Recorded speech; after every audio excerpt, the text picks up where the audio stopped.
Well, let's go back to that top story that we had for you tonight, and it is about a landmark ruling in Kenya's abortion law. Earlier today, a 41-year-old male nurse was sentenced over an abortion that went terribly wrong. Yes, Jackson Namunyatali was accused of murder after a woman he administered an abortion to died together with the fetus.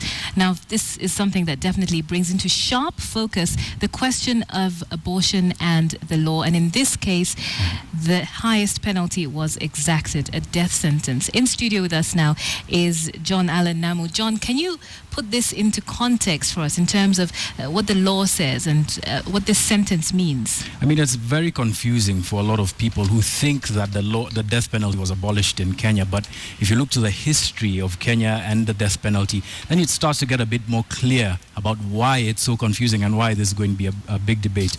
But perhaps first we should go into that history. In the 50s and the 60s, or rather in the 50s, between 1952 to 1959, the emergency period, lots of hangings perpetrated by the colonial government. But that changed, of course, after independence. Going forward to 1982, after the coup, Hezekiah Ochuka and Pancras Oteo were convicted.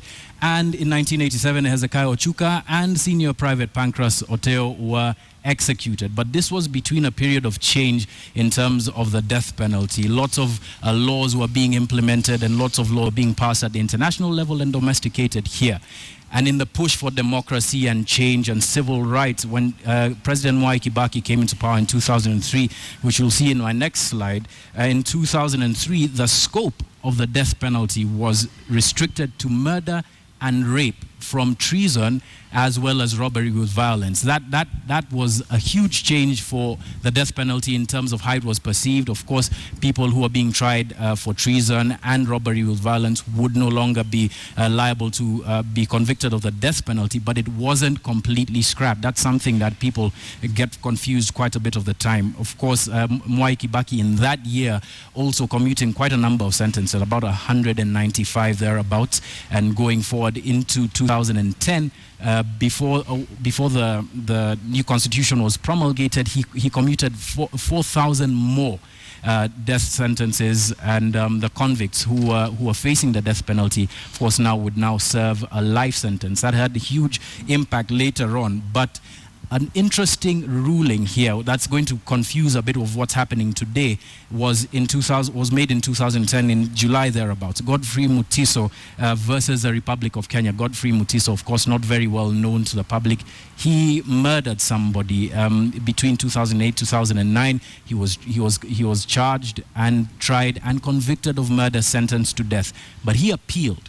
He appealed on the basis of a lot of the laws that we had already domesticated, laws like the Rome Statute of the International Criminal Court, the International Covenant on Civil Rights and Political Rights, all of which abolish or do not include the death penalty. And that quote that you see down, the quote that should be coming up on our screens right now, the automatic nature of the death penalty in Kenya for murder violates the right to life and amounts to inhumane punishment. Now, based on the ruling today, that might not be as landmark as a lot of people think it is, especially if Jackson, the nurse, who was convicted of murder today, takes this to the Court of Appeal. There already is precedent for the overturning of a death sentence here in Kenya. Of course, now 2014 shows you the situation that we're in, a bit of a conundrum that we're balancing here.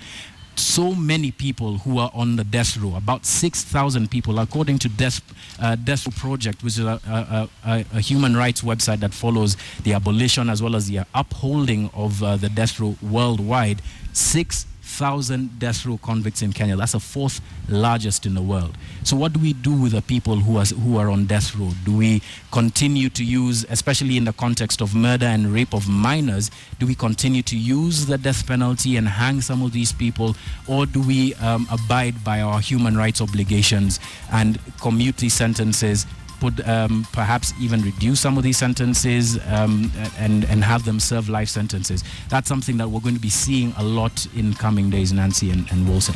All right, some very interesting information there. We have more death row convicts than even the United States. But the last hanging was carried out in the 80s. Yeah, in the 80s. Okay. Of course, since 2009, when the hangman died, the post of the hangman hasn't been filled. So it sort of looks like we're going in one step towards a more human rights approach to a murder, capital offenses, rather than hanging them as we used to in the 50s and, of course, in 1987.